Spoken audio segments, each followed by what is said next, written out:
Along the boardwalk of Oceanside, California, they have a fish and chip shop. And if you go inside, you'll see a whole bunch of nautical decor, and part of what they have is this bowline display. And me being a knot nerd, I took a look and decided I'm going to make a video on that.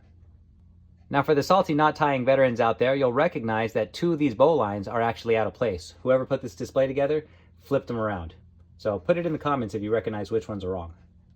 So with each bowline we tie, they're going to get a little more complicated. And so we're going to start with the easiest and move on to the hardest. To start, I'm going to do just your basic bowline. What I like to do is take a pinch of my rope, do an ignition twist as if I were starting a car. Now I'm going to take my free end, I'm going to bring it up through the back, around this back standing portion, and then thread it right back through that loop I created and pull everything tight. That is your standard bowline. Now for the round turn bowline. Remember when I did my ignition twist in the beginning? All I'm going to do is another coil right on top of that. Then I'm going to take my free end and do the same exact thing that I did for the simple bowline. Pull everything tight. And there is your round turn bowline. Here's your triple bowline. To make this easier, I'm just going to take this section of rope, divide it in half, and start at the midway point. Now imagine if I only had a single strand of rope that I was working with. It'd be the same thing as the basic bowline. But what I'm going to do is take a pinch of my double strand rope, do an ignition twist like I'm starting a car, and now I'm going to take my bight on my free end, thread it up through the back, go around the standing portion, and then back through the loop that I created. Now when I pull everything tight, let me adjust it a little bit. What I'll end up with is 3 loops, which make up my triple bowline. There we go. Now that's nice and dressed. You see I have my 2 loops, and then my third loop is the actual bight that I fed through. Here is a bowline on a bight. I'm going to take a bight of my rope, and then within those 2 strands, I'm going to do an ignition twist to get my initial loop in.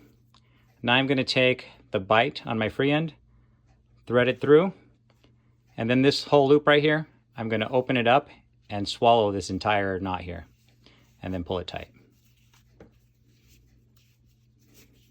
Let me dress it up. And there it is, your bowline on a bight. Here is your French or Portuguese bowline. I'm going to take my rope and twist in a loop, just like normal. And I'm going to treat this loop as if it were a shelf. And what I mean by that is I'm going to take my rope and throw another section of the cord on top of this shelf. Now all that's left to do is to take this free end, go up through that loop, around the standing part, and right back through. When I pull it tight, that shelf captures this loop, and now I have my double bowline, or French or Portuguese bowline. Okay, next we are going to do the twin bowline bend. This is just like a regular bowline, but we are using opposing ropes. So I'm going to do an ignition twist on this side, lay it flat, ignition twist on this side, lay it flat. And now these free ends are just going to use the opposing ropes to thread through. So here I'll thread this one through the loop, around the standing end, and back through. Same thing on this side, through the back side of the loop, around the standing end, and then back through. And when I pull this tight, I will have my twin bowline bend. Now you'll know you did this right because the 2 free ends will end up in the middle. Let me get this dressed up for you. All right, and there is your twin bowline bend. And finally, the most difficult bowline there is, the Spanish bowline. We're going to start by taking our rope and folding it backward so we get a loop on either side. Then I'm going to take the loop in my right hand and pass it through the loop on my left. Now part of the reason this bowline is so difficult to tie is because you're fighting the plating along the way, but we'll adjust as we go. I'm going to take these 2 ears up top and twist them inward. And then I'm going to take my 2 strands on bottom and I'm just going to adjust them so that they're parallel to each other. This loop here in the middle, it flipped upwards. I want it to flip back down. And we're going to expand that a little bit just so that we can tie this next portion. Okay. This side of the loop is underneath. You see the X right here? This side of the loop is underneath. I'm going to take this portion and bring it upward. And then the side on the left, I'll also bring that upward. And now I have this pretzel configuration on top of either ear. I'm going to reach from the back and grab the corners of my pretzel and pull everything tight.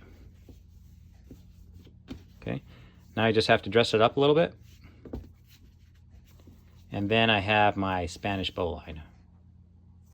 There it is, your 7 different bowlines. Here's the original display, and then here they are as I tied them. Were you able to find out which one was wrong? Thanks for watching.